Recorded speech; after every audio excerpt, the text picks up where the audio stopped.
राज्यसभा की बात करूं तो साथियों, लोकसभा में तो हमारे जो मेंबर पार्लियामेंट थे वो हमारी जम्मू कश्मीर की आवाम की आवाज को बुलंद कर रहे थे, लेकिन राज्यसभा आज उन लोगों की जो आवाज है वो वहां पर उस आवाज में गूंजेगी।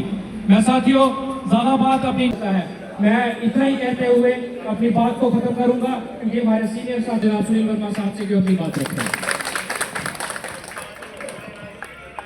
रियासत जम्मू कश्मीर की आवाज है, उधमपुर की इस पावन धरती पे स्वागत करता हूँ। और खास तौर पे जो आज का जो ऐतिहासिक दिन है जिसमें सच्चाई की, ईमानदारी की जीत हुई है, नेशनल कॉन्फ्रेंस की जीत हुई है। और उस लेकिन इतना ज़रूर है कि नेशनल कॉन्फ्रेंस ने 4 सीटें जीतनी थी, लेकिन एक सीट हम हारे। वो इसलिए हारे कि कुछ गद्दार निकले, जिन गद्दारों ने हमें भरोसा दिया था, क्योंकि हमने पैसे नहीं बांटे, हमने कोई और लालच नहीं दिया, हमने असूलों की लड़ाई पे वो सीटें लड़ी थी। और जिस मकसद से जम्मू कश्मीर के लोगों ने हमें वोट डाले थे और जिताया था, उसी मकसद से हम लोगों को उसी मकसद से हमने ये इलेक्शन लड़ा था। और हमने बेसिकली ये सीट कांग्रेस को दी थी और कांग्रेस नहीं लड़ी और लास्ट मोमेंट में हमें ये कैंडिडेट देने पड़े। और उसके बावजूद भी हम 3 सीटें जीत के आए हैं। और ये आप लोगों को भी मुबारक है और जम्मू कश्मीर के लोगों को भी मुबारक है, क्योंकि ये 3 लोग जो जीत के आए हैं ये जम्मू कश्मीर के लोगों की आवाज़ राज्यसभा के अंदर बनेंगे। दिल्ली के अंदर जाके प्राइम मिनिस्टर साहब के सामने, होम मिनिस्टर साहब के सामने अपनी बात रखेंगे। ये जो लोग जीते हैं 3, ये लोग जम्मू कश्मीर की सरकार की भी आवाज़ बनेंगे, जम्मू कश्मीर के उस गरीब की भी आवाज़ बनेंगे दिल्ली के अंदर। तो लिहाजा ये जो हम सीटें जीते ये सबको मुबारक, लेकिन जो एक हारी है उसका दुख है, एक अफसोस है।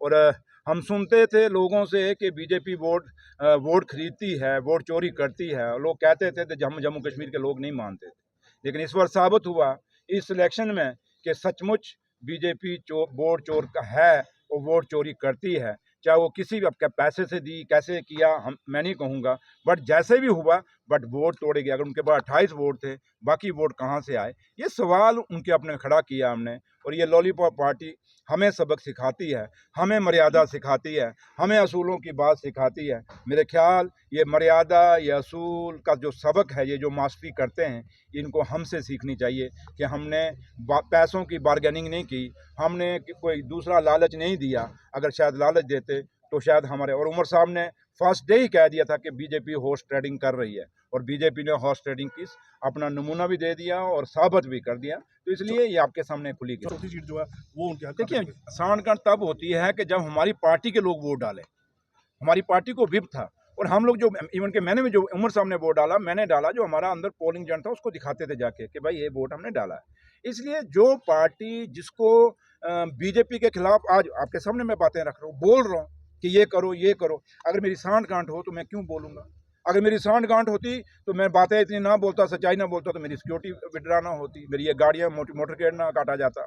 इसलिए अगर हम कोई सांठगांठ नहीं है, आप बेफिक्र रहें, आप लोगों की आवाज़ हैं हम। और आज मैं आपको भी मुबारकबाद दूंगा कि हमने शमी उबराय साहब, गुरविंदर सिंह उबराय हमने दिया है, क्योंकि बार बार जहाँ भी हम गुरुद्वारा साहब में जाते थे या गुरुद्वारा प्रबंधक कमेटियों के लोग मिलते थे, वो कहते थे सिख कौम को ना जुडिशरी में, ना पीएससी में, या कहीं भी जो दायरे हैं, कहीं भी सिख कम्युनिटी को रिप्रेजेंटेशन नहीं है। लेकिन हम दावे से कहते हैं कि नेशनल कॉन्फ्रेंस ने हमेशा सिख कौम के साथ प्यार किया और सरदारों ने हमारे साथ प्यार किया। और आज शमी उबराय साहब को हमने जो मैंडेट दिया और जीत के राज्यसभा मेंबर भी बने हैं। इससे पहले सरदार हरबंस सिंह भी रहे हैं, दूसरे हमारे और भी 1-2-3 लीडर रहे हैं जिन्होंने, त्रिलोचन सिंह वजीर साहब भी रहे हैं, काफ़ी सारे सिख लीडरों को हमेशा रिप्रेजेंटेशन दी, पीएससी के अंदर भी दी। तो लिहाजा ये जो बात है ये सरासर गलत है। और ये कुछ लोग हैं जिन्होंने, दूसरी पार्टियों ने जो बिके हैं, ये वो इल्ज़ाम हम पे लगा रहे हैं, क्योंकि वो अपनी करतूत छुपाना चाहते हैं। मुझे बताओ, कईयों ने अब्सटेन किया, अब्सटेन का मतलब क्या होता है? कि सीधा बीजेपी को मदद करनी।